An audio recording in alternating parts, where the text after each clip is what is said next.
Welcome back to another episode of Married Now Widowed. We're your hosts. I'm Kayla. And I'm Nadine, and this podcast is about navigating life after loss through unfiltered conversations. Welcome back, guys. Welcome back. This episode, we're going to go through the 7 stages of grief. Yeah. What are they? Did we experience them, etc.? Okay. I'm sure, people who go through a traumatic, something traumatic like we've gone through, just loss in general. Yeah. I'm sure a lot of people will go through the 7 stages of grief. What I also think is that while people are going through it, I don't think people realize what I agree they with are. that. Definitely agree with that. Do you know what I mean? Absolutely. Yeah, you don't. I didn't know what they were until, I started looking into it. Yeah, into it, and also like following grief pages on Instagram, and then that's when I came across the 7 stages of grief. And I was like, oh, okay, this makes sense. Yeah, and someone actually commented. I don't know if you saw the comment a while ago. I did. They were like, is it 5 or 7? Yeah. But I actually searched it up before we filmed this, and it's 7. 7. Yeah. So I can't remember obviously the 7 off by heart, so I'm going to use my phone. Yeah. So let's just go through them, I reckon, one by one. Yeah, let's do it. And something else important to note that we've spoken about before, but I don't think I realised prior, you go through them all the time, maybe in 1 week. It's not necessarily stage 1, 2 months later, stage 2. So they're 1 to 7, right? But you can experience multiple in one day, or you'll go from 1 to 7 back to 5. Yeah, that's exactly right. It's not like a that's right. It's not like textbook. Like this is what you're going to be feeling. And that's what I sort of thought for some reason. Yeah, no, but it's definitely not. Okay, so the first one is shock and denial. Mm-hmm. That is one of those ones that you do not realize it's happening to you until you finish sort of being in denial. Definitely. Right. But I feel like till now, there are times where I'll be going about my day normal at work or with my kids or at home cleaning the house, whatever it is. Until now, sometimes a bit of the shock comes back. Yeah. Yeah. And I'll sit there and I'll think, fuck, he's really not here anymore. Yeah. And this is like years later. 3 years, 3.5 years. Yeah. This year will be, Yeah. 3.5 years. So I think shock and denial is super prevalent in those first few weeks. Definitely. Right? Even longer. Yeah, months maybe, the first few months. Yeah, I definitely feel like it didn't really hit me until a few months later. Yeah. And I think that it's your brain protecting you in a sense. Like coping mechanism. Yeah. And just sort of letting you feel it and understand it slowly rather than it just hitting you all at once. Because I think it's probably too much for like humans to bear if it hits you all at once. So I think it's just something our mind and body does to sort of make sure that we are coping, putting us in that denial and phase. Accept it slowly. That's exactly right. Yeah. So I think that one is a huge one, and I think you'll only really understand it if you're put in that position. Yeah. I hear a lot of, I'm going to use the word weird. It's not really weird, but people call it weird. A lot of weird stories where, someone will say, oh yeah, even a month after my so-and-so passed away, I tried to call them. And when you haven't gone through grief, you think, what a lunatic. Yeah. Like, come on, nobody's going to do that. But people do. Yeah. Things like that happen to people all the time. I personally haven't experienced anything like accidentally calling or thinking they're still around or anything like that. So can I tell you what happens to me? I haven't accidentally called, but there will be moments, and I swear to you this probably happened 2 weeks ago. I think it was before the charity event. Yeah. We must have got I don't know, a major sponsor or something. Right. And like, I can't tell you, like a microsecond. Yeah. Before I could even finish the thought, Yeah. I knew. Yeah. Calm the fuck down. Yeah. But it was, I need to call him and tell him. Yes, yes. And I think that's what it's more like when people say something like that to you. It's not necessarily that they go picked up the phone and it's more like, it's like, yeah, you're right. Before the thought even finishes, before you can even finish the thought, like you're like, okay, flash of calm like, down. I need to. And that's like, right. That's exactly right. Yeah. So I think, okay. So yeah, let me have a look. But shock, I think, is, I don't know. It's one of those things where a lot of people, I think, might not be in shock right at the beginning, and then they're in shock 4 weeks later or 5 months later or 3 months later, or like I said to you, till now sometimes I'll be just going about my day and I'm like, and I can't believe that you're still not like that you're not here. Yeah. No, you're right. I feel like shock is one of those things where it doesn't necessarily happen as people would imagine, like on the spot. It's not necessarily the person dies and you receive the news and you're in a state of shock, right? It's more like you sort of go into autopilot for me and do what you need to do, like get through it, get through the funeral, get through the, you know, whatever, if they're passed in a hospital, taking their belongings, etc. And then the shock comes after and then it hits you later. You know? Did you go through like the denial? Yeah, of course. Absolutely. I mean, I think those two do go hand in hand, right? Yeah, shock and denial are probably, I mean, as you said, it still happens to you now, but I think it's the beginning stages, I would say. And remember I told you, like, my phases have been so weird. So I remember in the beginning, I was like, really obsessed with like looking at stuff, reading messages.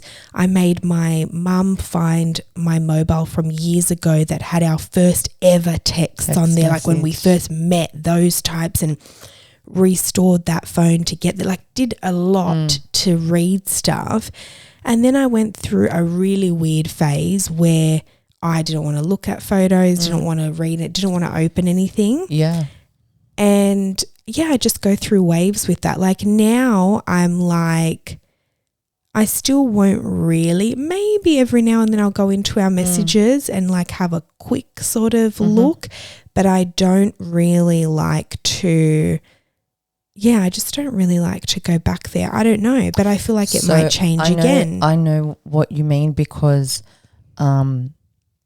when Mick passed away, he had lost over 50 kilos. Yeah, so you can imagine like how skinny he was. Yeah, like he was skinnier than me. Of course, yeah.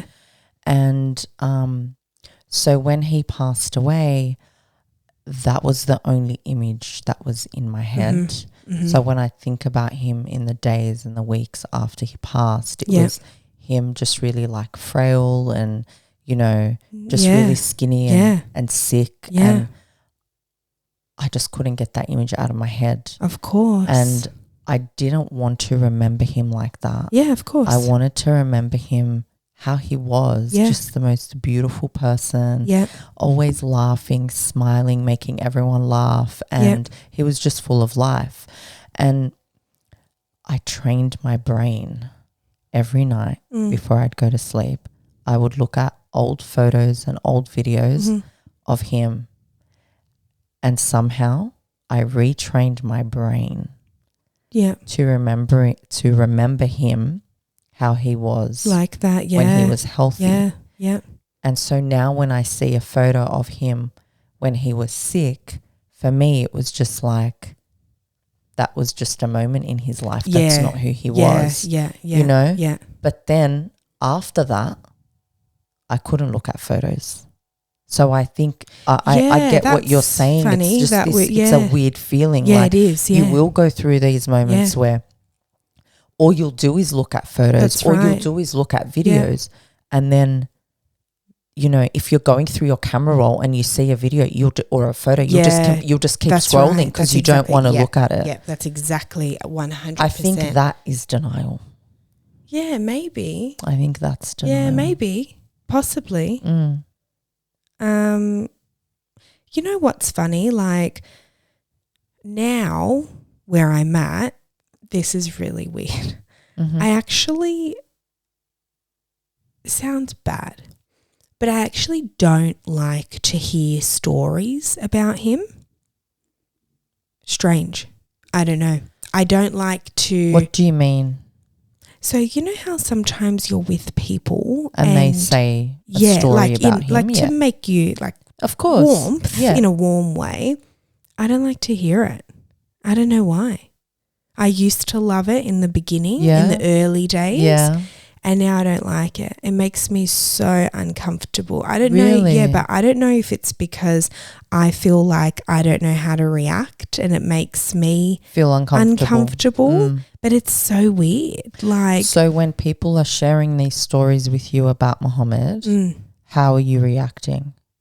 I just don't move along. I don't. But really what are you engage. saying to them?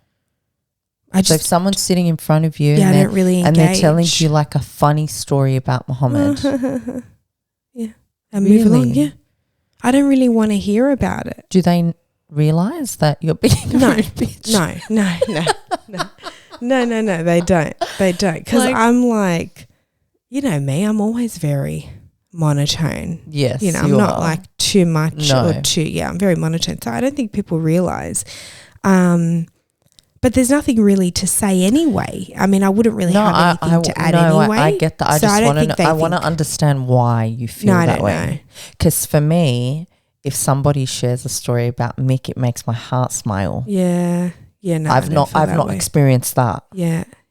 It's not to say that I won't experience it. Yeah. I've just not experienced that. Yeah. I don't know what it is. Yeah. It's weird. I just like, I don't know. I think it has a little bit to do with, you know, we've talked about it before. I think, is it avoidance?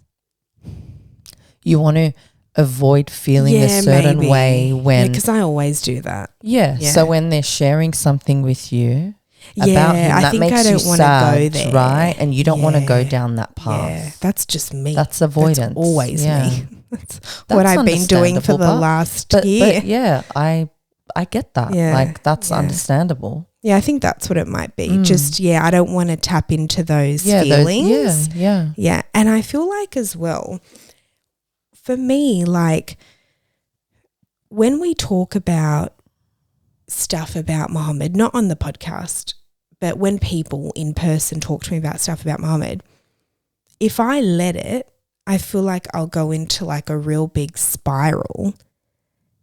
And I struggle to balance that with, because obviously I'm always with my son, and I struggle to flip between the two. So I feel like, let's just say you're my, I don't know, someone in my family and you're telling me a story about Muhammad, right? I'm obviously sitting with Hader or he's playing or whatever and you're telling me a story. If I tap into that sad, depressive, like I can't like navigate that around Hader because obviously I don't cry in front of Hader. I don't do any of that. I don't do sad in front of Hader, right? Yeah. And I can't switch it off. Okay. So I just don't go there. So if you're sad in front of Hader. Yeah, I'm not. No, about anything else. Yeah, never? No, because he's at an age, well, they're always sponges, but especially now, like even if I just tap my foot and I'm like, oh, ow, are you okay? What's wrong, Mum? What's wrong? Yeah. Like he knows everything. We're very close, right? And I just don't think that like, not that level of sad. Like I could be sad or I don't know, what am I sad about? I mean, I don't know, apart from like, I don't know, what do I get sad about? Not really anything enough to break down in front of my 2.5-year-old. You know, that has to be something really sad if I'm going to actually share all of that emotion. Right. And that would be Muhammad dying. But I don't go there because I don't know. I don't know. I just don't have. You don't know how to navigate between the two.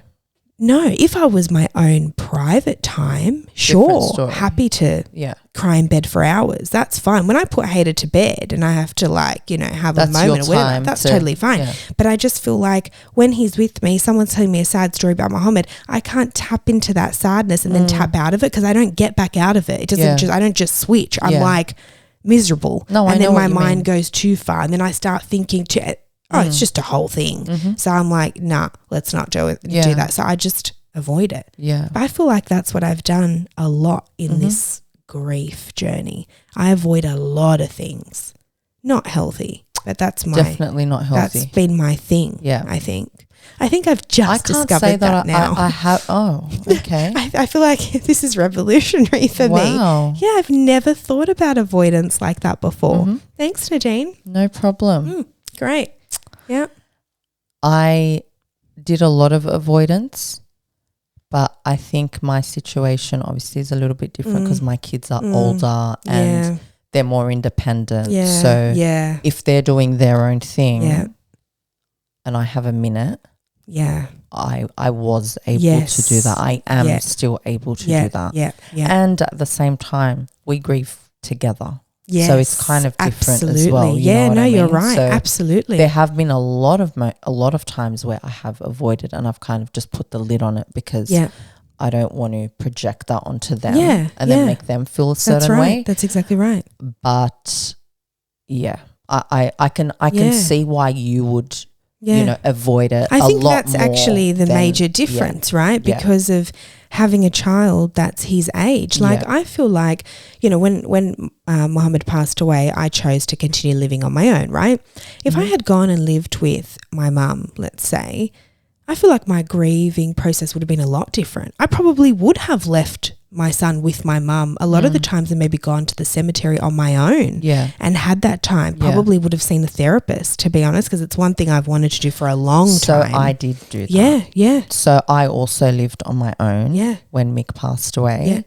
It was COVID during the time that he died. So my cousins, love them to death. They stayed with me. That's nice. And it was a lot easier for me to be like, stay with the kids. I'm going to the cemetery. Or obviously I would take them with me as well. But sometimes you need your own time, yes, right? there were a lot of times where I was like, okay, I'm just going to go to the cemetery. For sure. And then my mum also came and stayed with us for a bit. So there were times you just have where time I was to like, do your own thing. I need to bounce. Yeah, totally. And go 100%. On my own and just do my own I think that's thing. where that stems from, for sure. Yeah. Okay. Next one? Next stage is pain and guilt. So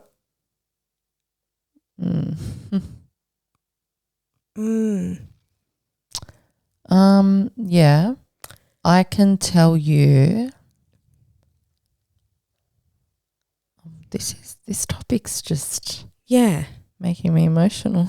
The pain will always be there. It'll never go away, right? Like you learn to live with the pain, Yeah, pain is just a part of your it's just the norm. It's a part of your life now. Right? It's not going anywhere. Yeah, that's exactly right. It's there, right? 100%.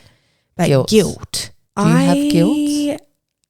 No, not my own. Yeah. I get guilt projected onto me, but I don't have my own guilt. Because I feel like I can confidently say, and I'm sure you can too, that we didn't leave their side. No, definitely not. We did not leave their side.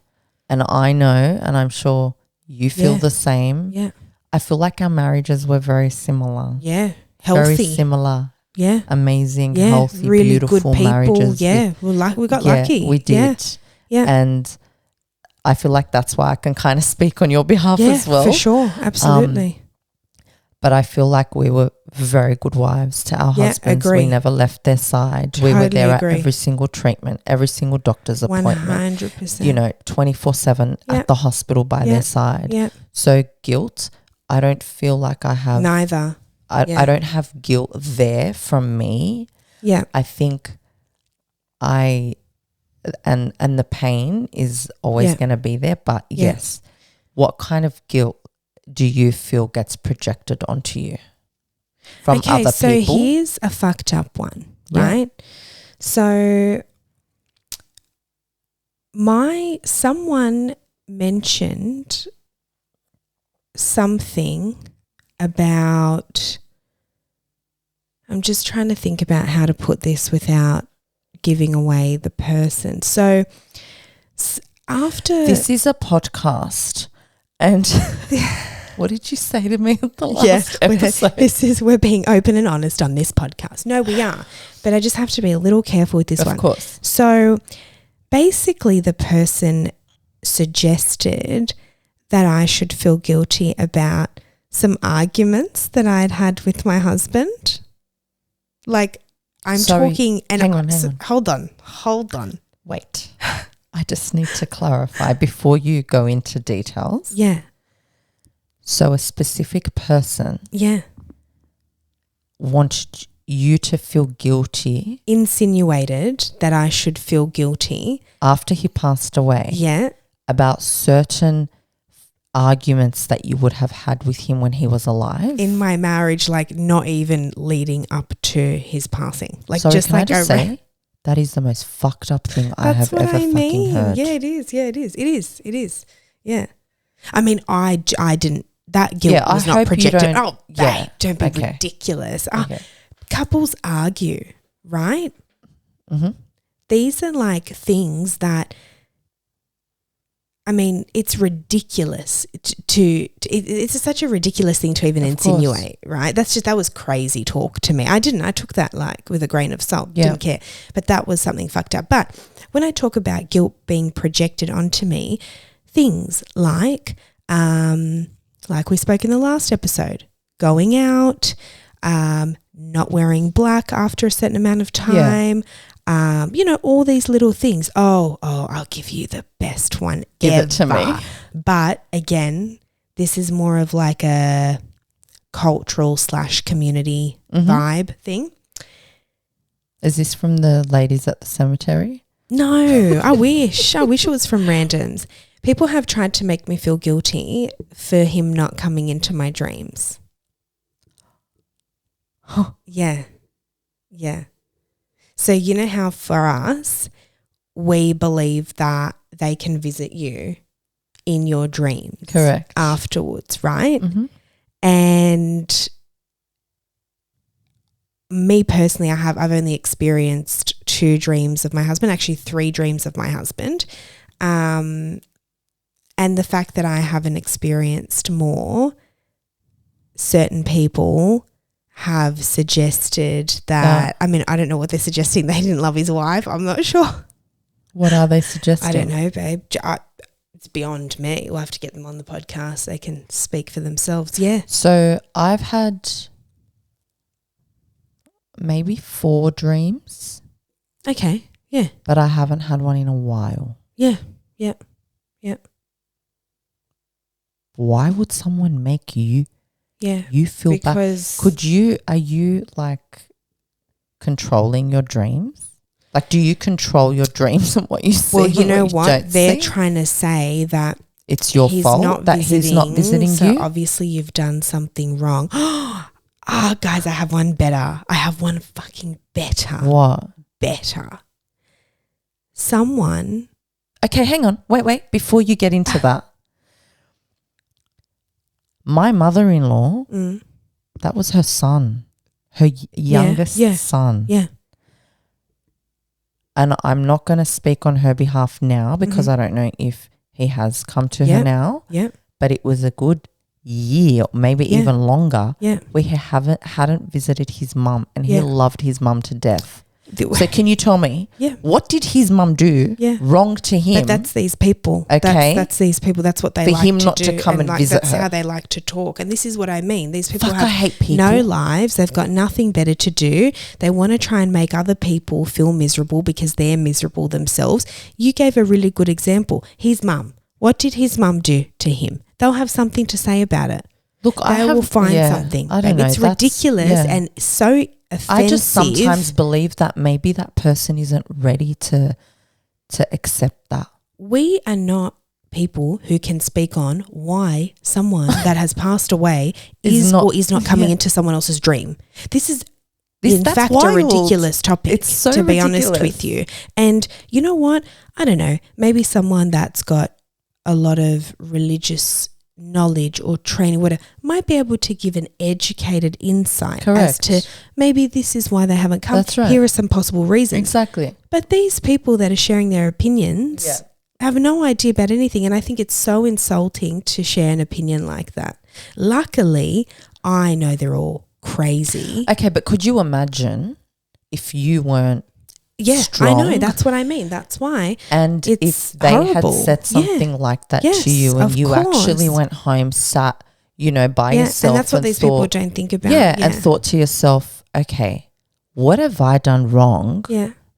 That my husband isn't coming to visit me in my dream. I know, imagine. And there are people and I'm out sure there are that people, would. exactly. There are people out there that are actually going to take something like that to heart. Of course. So I think people, again, need to keep their opinions to themselves. Yeah, they can't. Exactly. I've got but one like better. you said, one sec. No, you're going to die. Especially if they're not educated. Okay. None of these people are educated. Okay. They wouldn't be talking like this.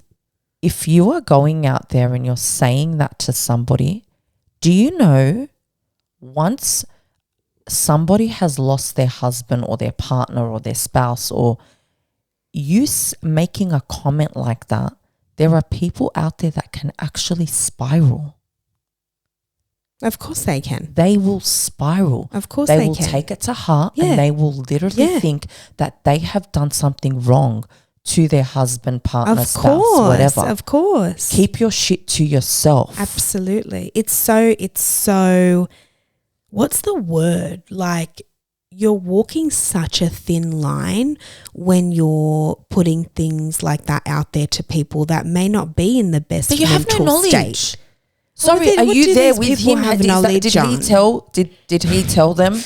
Like, did he tell them, I'm not visiting Kayla because, I don't know, she's just done something wrong to me? Are you ready?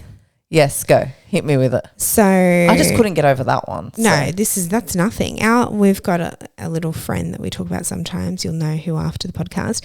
We have a... Yeah. Okay. This person actually said to someone, and it got to me, that they had a dream that Mohammed came to them and told them that he was unhappy with me. Yeah. Yeah. And you know what? Like, imagine how that would make someone feel. Did he give details? I don't know. I'm being a smart ass. Oh, I don't, but maybe. And how do you know it's a he? Could be he or she. No. They. No. Did Mohammed give details? Did Mohammed give them details as to why he was unhappy with you? Can you fucking believe that? Can you believe the fucking audacity of people? You are so fucking rude. You're just rude and you're nasty. Let me tell you something. And this is what I said. Do you know, even if, let's just say, and this has nothing to do with my in-laws, by the way, but I'm just going to use them as an example. Let's just say Mohammed came to a dream, in one of my dreams, and he said he wasn't happy with his sister-in-law. I would never share that with her. No. I would never, ever be so nasty to share that with her. Yeah, because that's like a big statement. His sister, his sisters love him to death. It would shatter them. Of course it would. Someone said that to them. But that's my point. That's what I'm saying. But that's what I mean, just if evil. You say something like that to somebody, like, you don't understand what it can actually do to that person. Yeah. But, for me, the only reason you would be sharing that is because you're nasty. There's no other reason to share that. Are you benefiting me by sharing that info? And you didn't even share it to me, right? So that's even worse. You didn't even come to me. If you actually cared about me or Mohammed, or you thought that maybe this dream, whether real or not, had any substance to it, you would come to me. You'd call me and you'd be like, look, I just want to talk to you about something. Of course. Is there anything that you haven't done that you said you would? Is there anything, blah, blah, blah. You didn't give a fuck about me or Mohammed. You just wanted gossip. You just wanted to share gossip because you're just nasty. I still don't know who you're talking about. I'll tell you after. Oh, you'll die. It's like, really, again, this person? Don't fuck off. Okay, yeah. Yeah. So that was wild. So things like that is where guilt gets projected from somebody, other people onto me. And I can say 1,000,000,000%, I have no guilt from my whole marriage, babe. Definitely. Yeah, we had fights. But everyone that's not does. to say that I'm sure there are people out there who do feel a little bit of guilt. Yes. You know? Of course. And like, I think we said this in a previous episode, we feel guilty because they're not around anymore to experience, you know, their children and making memories with their children, and they're not around their children. Guilt, I feel guilty for that. But again, it's not my own guilt. That's, do you know what I mean? That's not like, something that you, that's just, guilt about them not, that's right. having a longer life. Then and again, having, like I said, there will be people out there, I'm sure, who have like, you know, don't you hear these stories where like I was just going to say somebody, that, you know, fights with somebody and then they die and like they're going to feel guilty. Can I just say something on that? Because mental health is such a big fucking thing, course. Right? And so first of all, everyone has an individual situation, right? Everyone's situation is different. There's no two circumstances that are the same, right? You're allowed to feel guilty about something. It's okay to feel that way. And you know what? Maybe you are in the wrong, but that's okay too. People make mistakes. We're people, you know, number one. Number two, if you are around a person that has made a mistake, don't rub it in a sense. I couldn't think of a better choice of words for that. But no, you're meant to make them feel better about it. People are and things that you would say are things like, you know, if he was here, he would get over it. Yes. He wouldn't give a shit about the fight. Don't, you know, feel guilty. It's okay. Yeah. You know, if he could speak to you, he would say, oh my God, I don't want you to feel guilty. Of course. Don't even stress about it. Of course, yeah. You know? Yeah. Not, like you said, rub it in. Absolutely. So, people obviously are going to have different experiences to us, and there are going to be people out there that are feeling guilty, but it's just one of those things that you have to work through and, you know, allow yourself to feel that way. And probably see someone about it too if you're feeling really guilty about something. And this happens a lot, not just with spouses, right?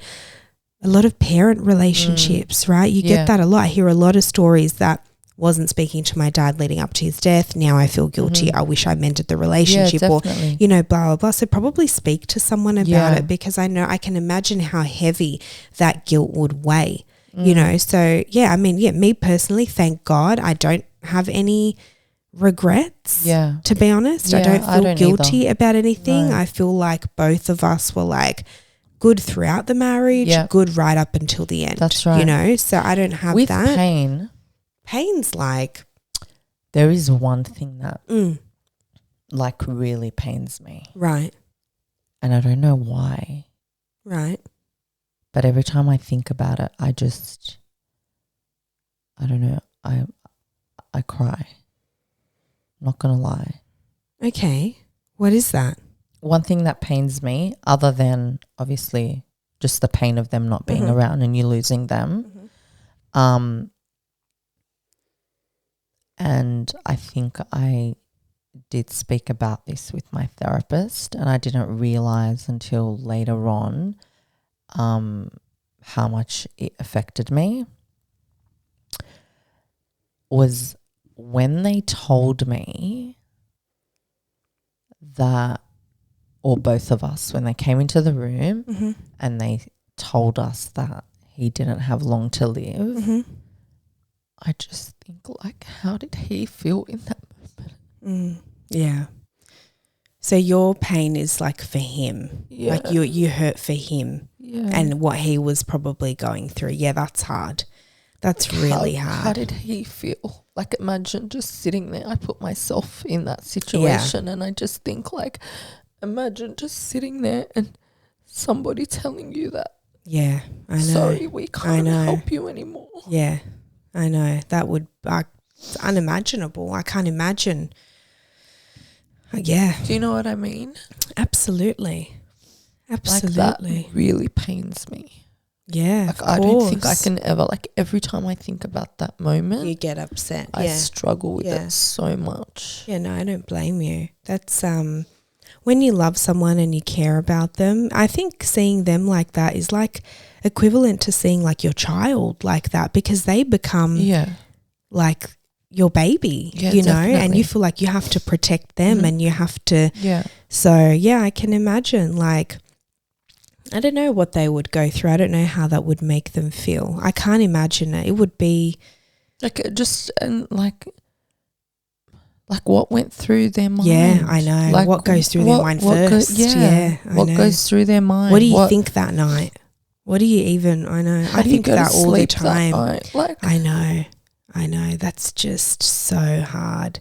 That's, you know what, like. And you know, for him as well, like when they left and I sat there in the room and I was just like, what am I going to do without you? When, you know, all that stuff that you kind of talk about. And he just looked at me and he said, don't believe them. Yeah. You know. And he was probably trying to make you feel better, right? Right. And that makes it like even worse. Yeah. Because it's like he sat there in front of me and he was like, don't believe them. I can live for 5 years. Yeah. I can live for 10 years. Yeah. And he's just like, trying to protect you. Yeah. But really. Yeah. Like, how did you feel in that moment? Yeah. He never told me how he felt in that moment. He probably wouldn't want to share that with you because it would probably just hurt you too much. You know? Yeah. Like, he's still the man and you're still his wife, and he wants to protect you even though he's the one being shattered with this terrible news. But, you know, imagine what they think. Like, fuck, I might leave my wife and my kids behind. You know, like, imagine what they think. That's the thing. Like, that's what I can't understand. Like, I try and put myself you know in that position, and I just think, like, I just feel so bad for him. Yeah, it is. He's gone, right? Like, he's not here, but I still feel bad for him. Yeah, like, it's hard. It's hard. And you know what? Like, we go through a lot as widows, but really people put in that position with an illness or with I don't know what they go through. You know, I can't imagine being Mick or Mohammed, and like, I don't know. Their strength is something else, you know. Of course. I mean, they're incredible, really. And I mean, I know same for Mick, but I always think back at Mohammed's resilience and just think, like, you're amazing. Like, you're amazing. Yeah. I could never do what you do. I mean, I can't be resilient over, you know, a work issue. I mean, you are incredible. Yeah. Not once did you, like, even get down, be miserable a little bit. You know, I remember one time, first and last time I ever saw Mohammed cry, he was sitting, I don't know what happened. We must have been just deep in thought and conversation. And he was sitting in our wardrobe and he just started crying, and I've never seen him cry before. And I was like, oh my God, what's wrong?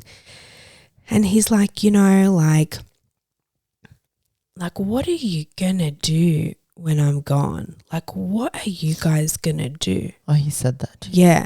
Yeah. And I was just like, but like, I was like the opposite. And this was, mind you, nowhere near the time that he actually passed away. This How long before? Probably a good year. Oh, wow. Actually, no, I'm lying because, I might have been pregnant actually. So yeah, maybe a year. So I think it was, around that time. And he was just like, I was the one that was like, no, don't talk like that. You know, don't be silly. Nothing's going to happen to you. I don't know if I believed it or if I was just trying to make him feel better, to be honest. But you were trying to be strong for him? Yeah, probably. I don't know what I believed would happen back then. I thought there's no way. Yeah. No way. You know, like, it can't. Impossible. But yeah, and that was, so I know what you mean with how did Mick feel, because it's like, I don't know, how do you feel? How heartbreaking to hear that. Anyone that gets told that news, and there's thousands of people out there every single day that are getting told that they're not going to make it another 6 months. I don't know how they feel. It's hard, but they're so strong. Yeah. So strong. And it's heartbreaking, like from our perspective, to see someone that you really love and really care about and you want to look after, you know, have someone break that news to them. It's so hard. So hard. Yeah, I don't know why, but that one, every time I think about that. And you'll always have little moments that just you can't you just won't recover from them. So I was seeing a therapist and, you know, that was one thing that I had addressed with her. Yeah. And I think you just like bring it back to he was so strong. Like, I don't know if it's me trying to make myself feel better. I'm like, oh, he was strong.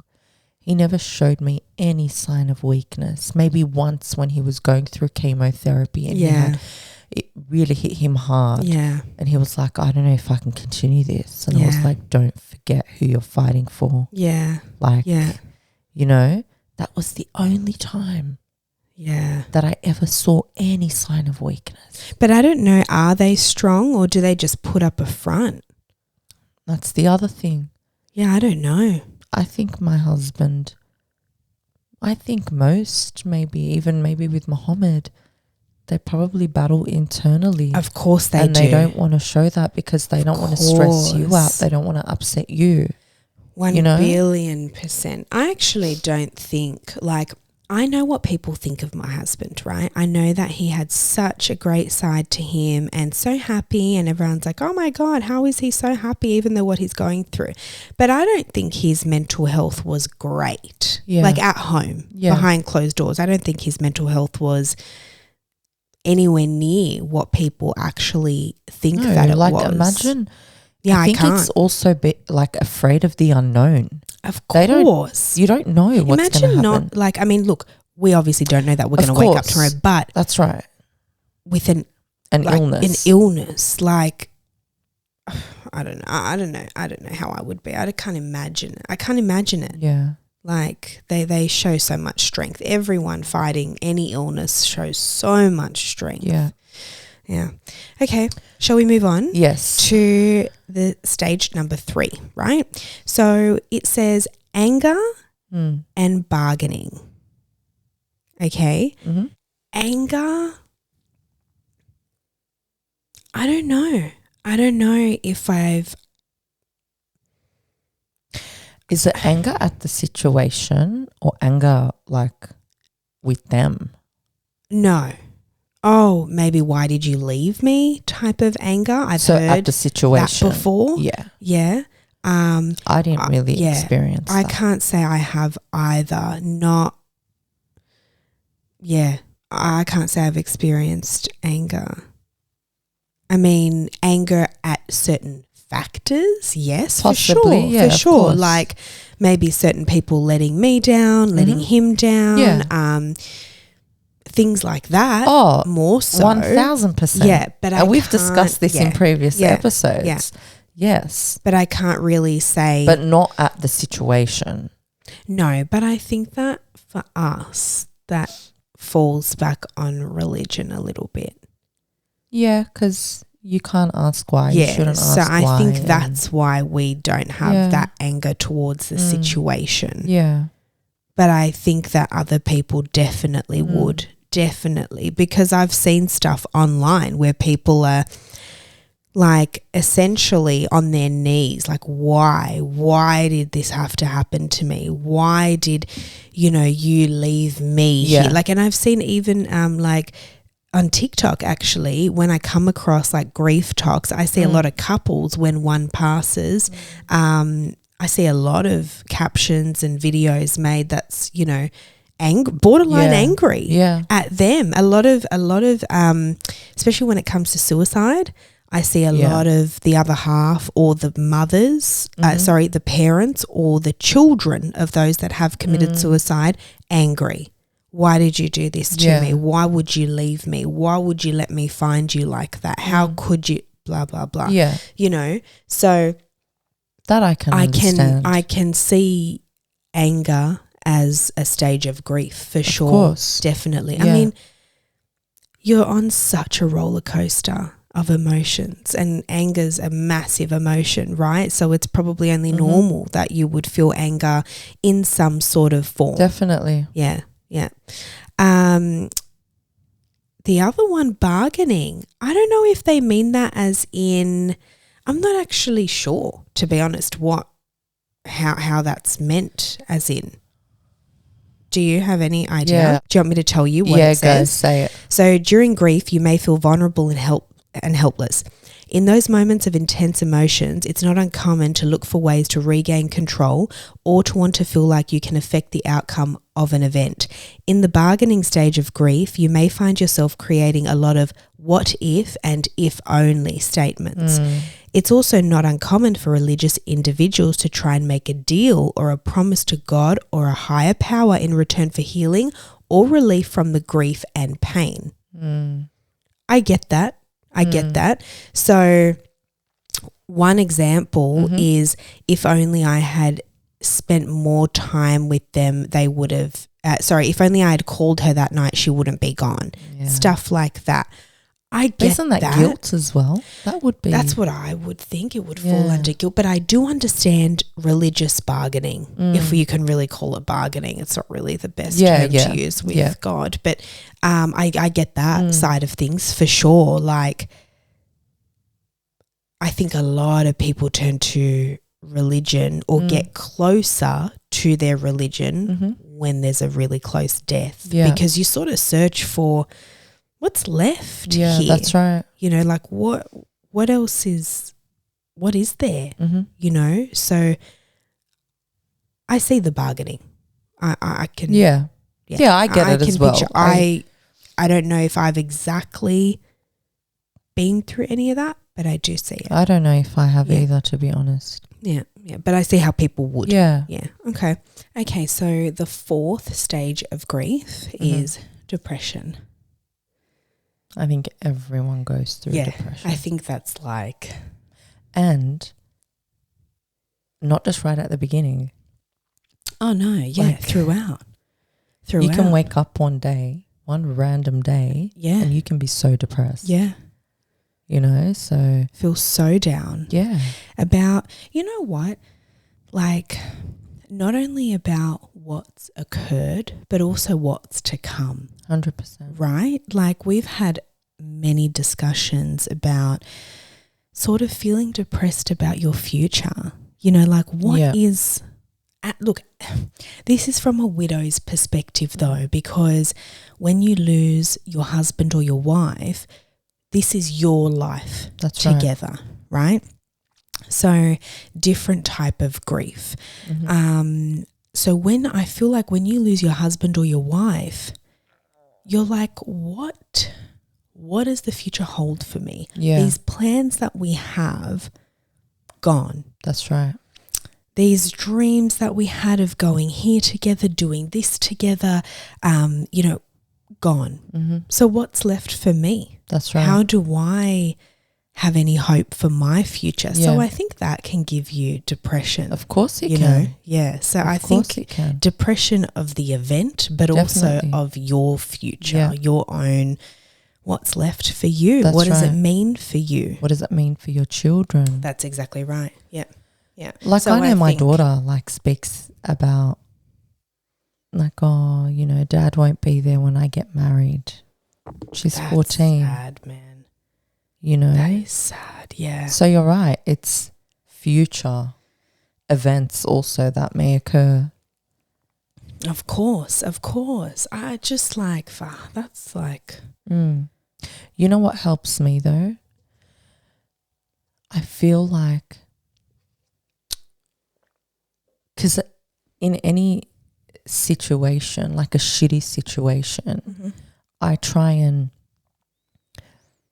look for things that will make me feel better. Okay? Yeah. So I'll give you an example.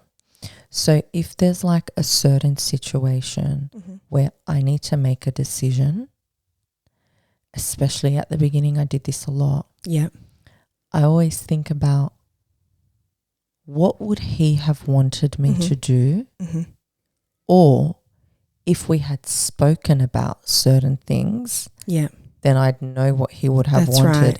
So I would just do it. Yeah. But if there were things, and there would be a lot of things that obviously you hadn't spoken about. That's right. Yeah.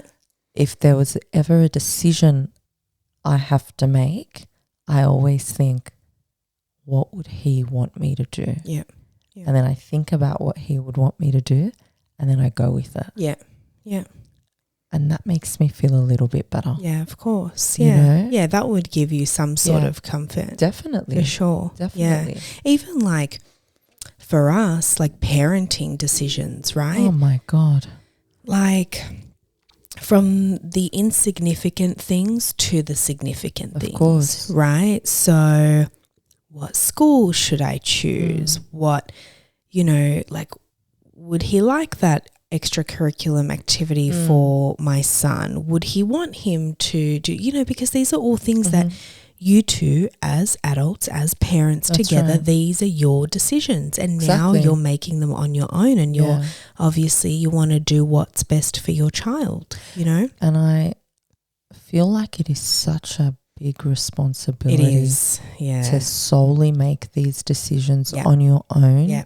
Because if you fuck up, it's on you. Yeah. Yeah. It is solely on you. Yeah. You are responsible. Yeah.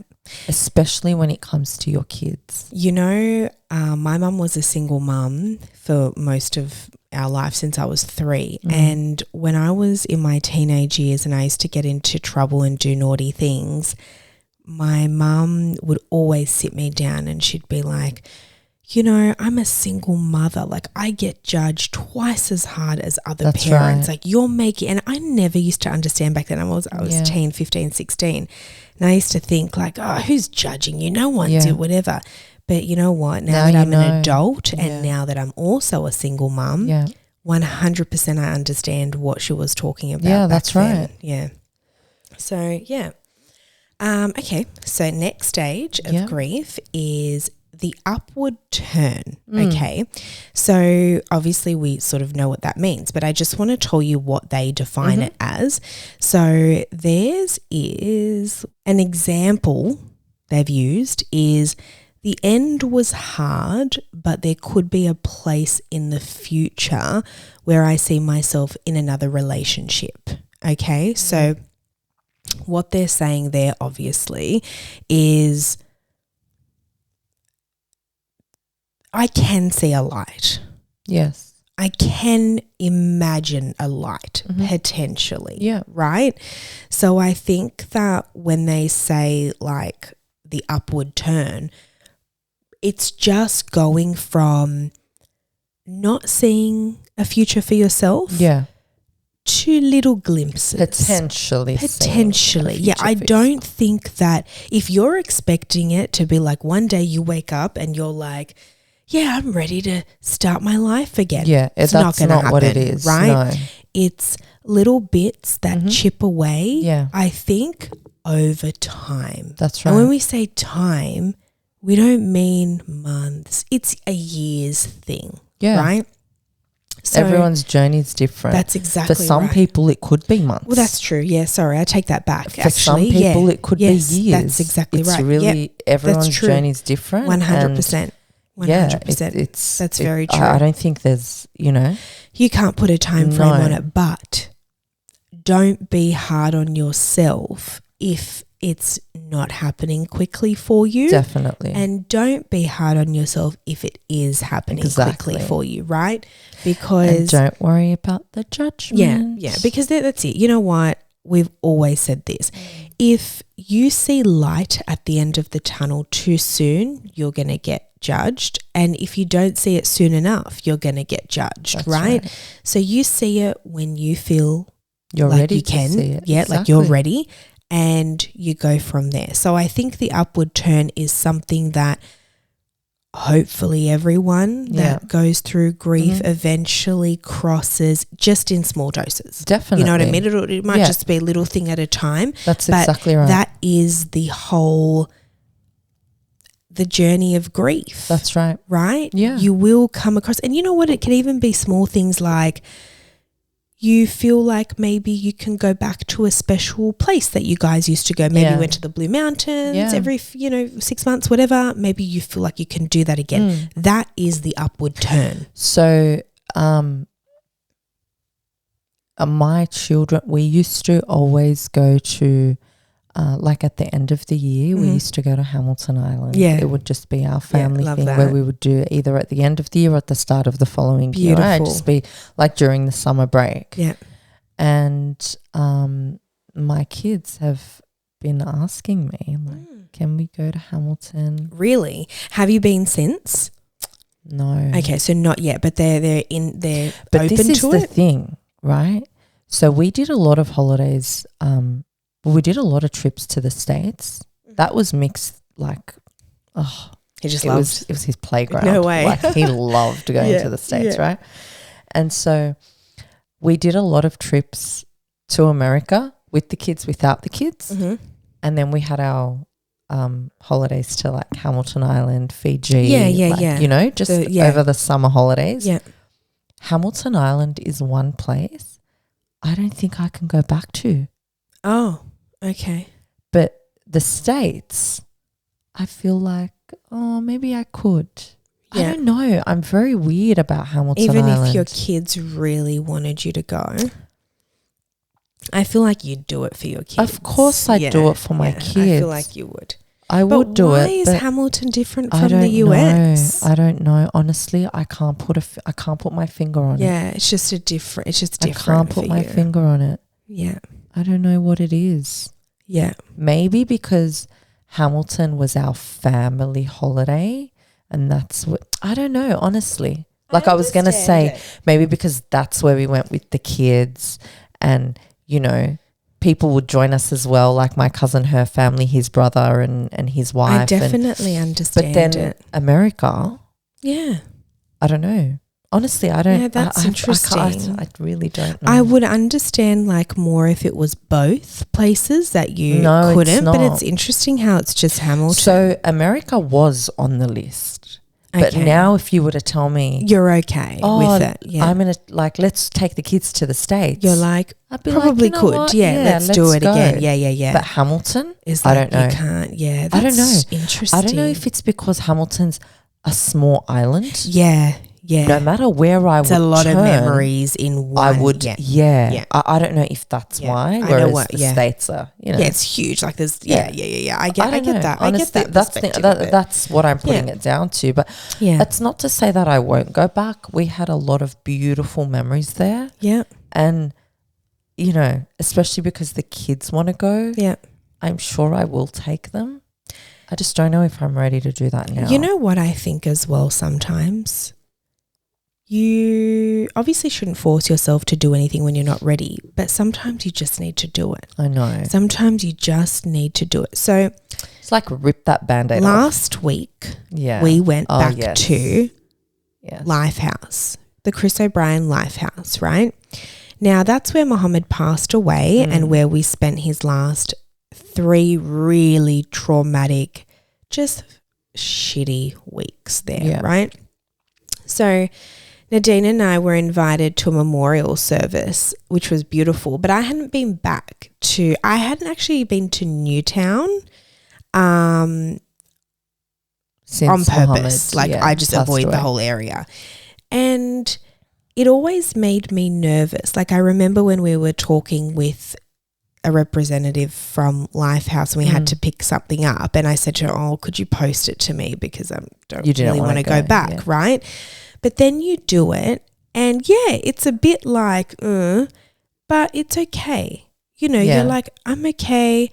I'm in control of my feelings. You're there with me. I remember we were on the phone. We were driving there. And I remember you had really bad anxiety. Yeah, I got nervous because I just wasn't sure how I was going to react. And see, again, I don't like to tap into my emotion. I avoid it at all costs. And I think that's the same. I'm like, well, fuck, like I'm going to be there. Imagine my emotions just spring on me. And you know me. I just like to close that box and keep it shut. I know how you felt that day because when Mick passed away and we came out of lockdown. So Mick had a stoma bag. Yeah. And so we had like boxes and boxes of stoma bags. And I thought, I'm not going to throw these out. Like, somebody could make use out of these stoma bags, right? So I thought, why don't I donate them back to the hospital? Because they use them, nice right? idea, of course, yeah.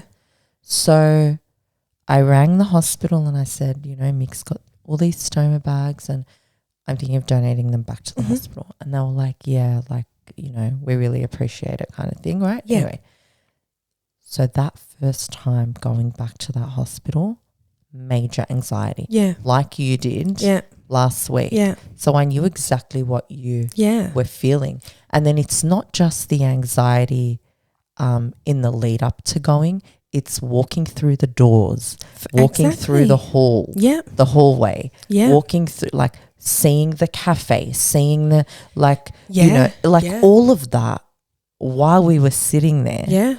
I knew what you were And to be feeling. honest with you, I actually feel like if me and you went back there tomorrow at 10 a.m. where the hospital's running and it's not closed off for a private function. I think you would have a meltdown. Yeah, me too. I think because the way it was set up it was very different. Very different. Because it was private, everything was closed off. That's right. It didn't look the way it looked. That's right. I think if I went there like on a Monday morning and saw like the open cafe and the people and the doctors and I don't think I'd go at all. Because when I went, I'm like walking through and you're there for a while. Yeah. Like Mick was there for 4 months. Yeah.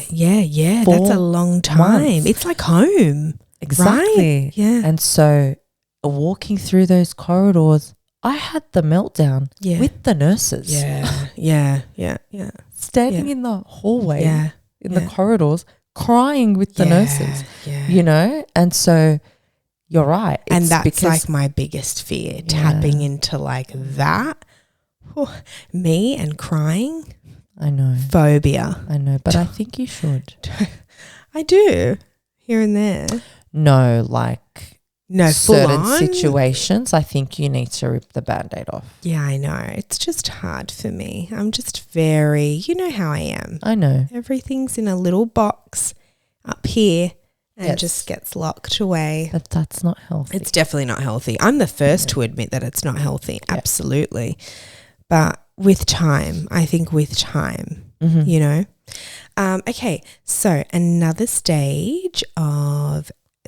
one of the 7 stages is reconstruction and working through. Okay, I think personally that's an ongoing thing. I was just going to say that. Working through is a forever thing. You'll never stop doing that. Never. Yeah. You could be 10 years in. Yeah, and you'll still be working through it. Like an example, Kayla has not worked through her shit, right? Kayla, look, I'm not just going to say Kayla. A lot of people, including myself, put it in a box, put a lid on it and just don't want to think about it. Yeah. However, in 10 years' time or 12 years' time or 15, 20 years, whatever, you're eventually going to open that box up. Absolutely. I have to. And you're going to have to work through it. So it is an ongoing thing. Yeah, I think that's a forever thing. 100%. Forever. Of course. Forever. Yeah. Of course. Yeah. The last one is acceptance and hope. Yeah. So that's like, I think, again, I'm going to take it back to religion. I think for us, religion forces acceptance earlier on. Definitely. That's what I think. Yeah, you're right. I was going to say, I think I accepted that early on. Yeah, me too. Hope? I don't know. That I think comes later on. I don't know. Later on. Hope, like, I feel like I think our kids give us hope. 1000%. Yeah. I think they're all 1000%. Do you have hope at the beginning that you will get through what you went through, like get through those really hard times? I feel like you do hope that. But then also on the end of it, hope for many people could mean something different. It could mean like hope for their future. Yeah, what does hope mean to you as an individual, I suppose? Right. That's right. I feel like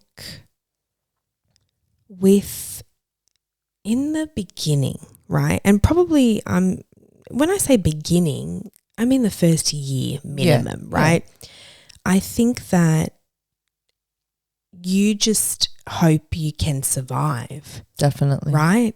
I think that's all you're really trying to do in those early stages. I don't think you're really thinking about much else, but like, please just let me get through this. Please let me be okay. Please let me this. Please let me that. But even now, I know that my way of dealing with things is if I'm having a really bad day and, you know, almost 3.5 years in, you still get bad days. Of course you are, yeah. And so if I'm having a really shit day, I'll allow myself to have a shit day. I'll go through and feel the emotions. Absolutely. But then before I go to bed, I say like, I hope that tomorrow when I wake up, I have a better day. Yeah. I sleep with that intention. Whether I have a better day or not the next day is just, you know. Yeah, I mean, you can't. Yeah. You really don't know. Yeah. But you hope. I do hope that the next day, you know, I wake up and I feel better. Yeah. So I feel like hope is another one that's going to. Hope is ongoing and it's different things. Yeah. Like I hope that my husband's proud of me. Definitely. I hope that, you know, he's happy with me as a parent for my son and the way I'm raising him. I hope a lot of things. So definitely. I think, hope comes in. It just depends what are you hoping for? What is hope to you? How you define it. I think it's an ongoing thing. Like a few of these stages, to be honest, I think are ongoing. Yeah. Acceptance is ongoing. Hope, working through the upward turn, and depression. All of them, like I think, are ongoing, right? They're all like a forever thing. Yeah, they're all grief is forever. Joined in each other. Yeah. Exactly. Yeah. That's exactly right. You know, I have to read. This is my favorite thing that we've ever posted, to be honest, right? So we posted a quote the other day on our Instagram page and it was, the backpack one, right? So grief feels like a backpack. I wear it daily. Some days it weighs me down more and other days things shift around or new weight is added. Yet it's always there, something I carry with me as if it's become a part of who I am. And you, again, not something you're going to understand until you go through it, someone that's close to you, right? It's forever. Grief doesn't end. You know what's funny? Sometimes I've had a question about the podcast and, what will you talk about when you're finished talking about grief? And I'm like, it just doesn't end. No. When do you think grief is ending? Grief is in everything. It's in how we navigate our work now, our jobs, your future. But grief is all around and it always will be. You can get to a point where you can manage your grief in parallel with your happiness. That's exactly right.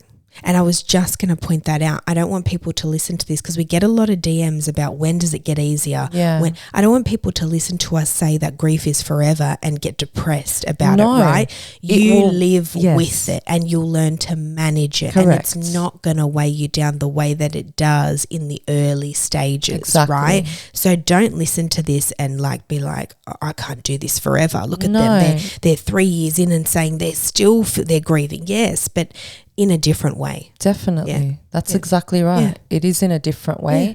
And like I said earlier, you learn to live with the pain. Absolutely. You definitely cry less. Of course. Not crying every second. No, that's right. Every day. That's right. You learn, you do cry less, but that pain will always forever. be with you. And you know what? But you can smile. Yeah. You can cry. Yeah. You can laugh. You will be normal again. Whatever. Yeah. Yeah. That pain will always be there. But I actually think it's nice because it's a painful reminder almost, isn't it? It is. Yeah. It is. But, you know, don't you think they deserve that? Don't you think they deserve for you to remember them forever? I do. Like, yeah, I don't know. I just, you know, it's funny. Like, sometimes I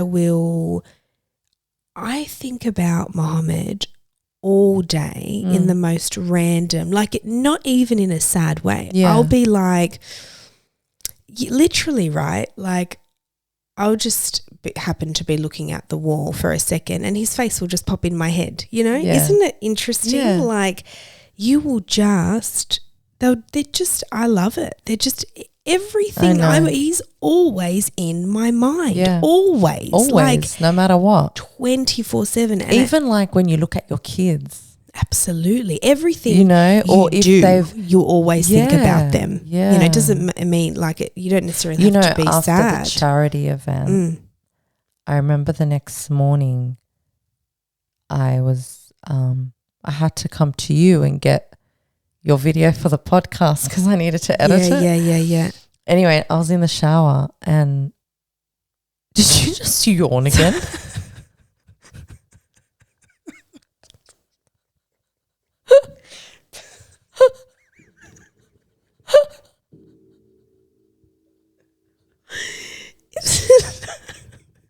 It's not about your story.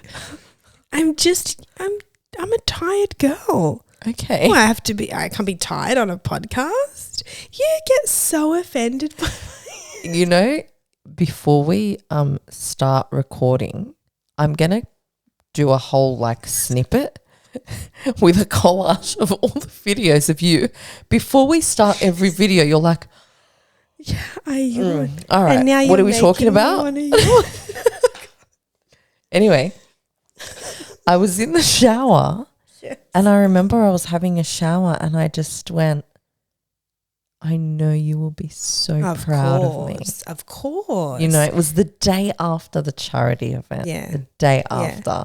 And I was smiling. I was like, I know you would be so proud. I know you would be so proud. You know? Absolutely. So, yeah, it's never ending. You're always going to think about them. Yeah, but it's never ending, I think, in a good way. It'll change you for sure, and we will do an episode on how it changes you forever as a person. Yeah. But yeah, it's if you're like in a really bad place and it's early on, or, you know, and you're feeling a certain way and you don't see, you know, a way out and whatever, it does get easier. It gets different. I don't think maybe it gets, I don't know if easier is the right word. It gets different. It's different. And I don't like easier. Yeah, it's probably not. I don't know why. I just don't like it. It's probably not easier. Maybe like easier later on easier to navigate and live with. Yeah. Not easier to cope with, like losing them. Yeah, easier to get used to your new norm, I think, because that's the reality, and right? That's another thing, right? Yeah. Like, you do have a whole because everything changes. Everything changes, and you'll never, ever, ever be the same person. Ever. No. But that's also okay. Of course. You know, that's okay. No, listen, you don't walk out of it being the same person, but you're not the same person in a bad way. No. You know? No, that's right. That's true. It's like you're a different version of yourself. Yeah, if that makes sense. We have to dedicate a whole episode to that because I think there's so much to unpack. And I think people, again, that haven't gone through what we've gone through probably don't understand how we change as people and why we change. And maybe they've noticed a change in you as a person, and they're sitting there wondering like, this is not the same person I used to know. Why is she acting like this? Why is she doing these things? So we'll go into that.